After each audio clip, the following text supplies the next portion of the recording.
Good morning mga kapuso! Sa dami ng hinaharap natin ngayon, marami ang gipit. Kaya kanya-kanyang diskarte ang mga kapuso natin para sa araw-araw. Minsan umaabot pa sa pagsasangla ng gamit para may panggastos. Pero ingat po dahil may nabistong sangla kolekta scam. Naku, dahan-dahan. Sa Pasay, arestado ang dalawang suspect na umunoy sangla kolekta scam. Ang modus nila magkakaroon ng loan agreement sa isang condominium unit. Ang biktima nagbayad na raw ng 300,000 pesos pero nang i-double check niya ang mismong property, di pala rehistradong may-ari ang mga suspect. Ang mga suspect gumagamit din daw ng mga peking ID at alias para makapanloko. Ano nga ba ang sinasabi ng batas tungkol dito? Ask me, ask Attorney Gabby.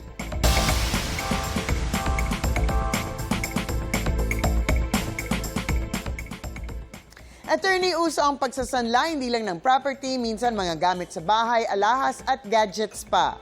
Ano ba dapat ang mga kasulatan at ano bang dapat gawin kapag nagsasanla ng gamit sa iba't ibang tao para hindi ma-scam? Well, hindi naman yung kasulatan na nagiging problema. Ang problema ay kung peke o hindi ang isinasangla na bagay sa inyo na pinagkakatiwala ninyo bago iabot ang inyong hard-earned money. Para hindi ma-scam, lalo na nga kung mga condo unit o lupa ang sinasanla sa inyo, pumunta kayo mismo sa Register of Deeds kung saan nakarehistro ang property at humingi ng certified true copy ng titulo ng lupa o ng condominium unit. Huwag kayong aasa sa kopya na ipinapakita sa inyo na magsasanla kasi malamang ang mga ito ay peke at falsified na. Kung ito naman ay condo unit, pumunta at i-verify ang pagmamay-ari sa Building Administration or sa Homeowners Association.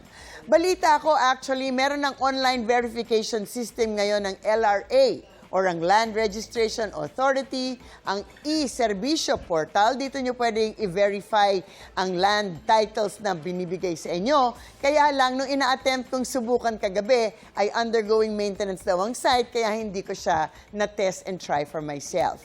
Pero siguro bukas pwede na. Pero papaano nga kung mga alahas naman ang sinasanla sa inyo? Mas mahirap yan i-verify kung tunay nga o hindi.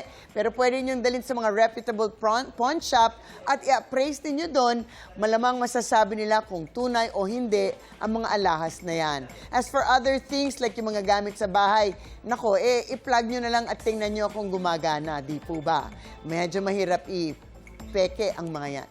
Pero ano pa ang ibang indicator na baka scam ang pinapasukan ninyong transaction? Siyempre kung masyadong mataas, unang-una, kung masyadong mataas ang ino-offer na interest rate na ibabayad sa inyo, ay malamang scam po yan. Dahil nga ang kanilang motibo ay maengganyo kayong mag-invest ng pera at kung masyadong mataas ang interest rate, siguro kung mga 5 to 10% monthly, ay malamang po scam na yan. Hindi ko po sinasabi na lahat scam, pero it's a red flag at isang indicator.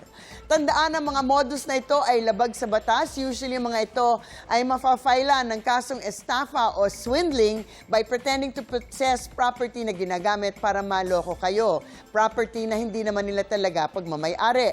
Malamang ay gumagamit din sila ng peking pangalan na violation din ng batas natin. Alam niyo po ba na meron tayong anti-alias law na ipinagbabawal ang paggamit ng pangalan na iba sa nakalagay sa inyong birth certificate. Of course, mayroong mga exemptions. Pwede natin yan i-research or i-google. In any case, buyer or lender, beware. Huwag maging biktima ng scam, lalo na sa panahon ngayon na napaka-creative na po talaga ng mga scammer na yan dahil na rin nga sa napakadami ng nangangailangan ngayon.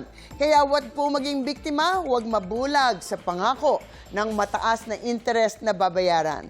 Mag-check ng mga dokumento at mga titulo. Tandaan ang kasabihan, if it's too good to be true, it probably is. Ang mga usaping batas, bibigyan po nating linaw.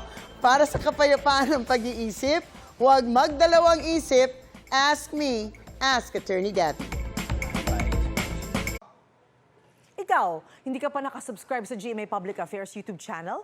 Bakit? Mag-subscribe ka na, dali na, para laging una ka sa mga latest kwento at balita. I-follow mo na rin ang official social media pages ng Unang Hirit. Salamat, Kapuso.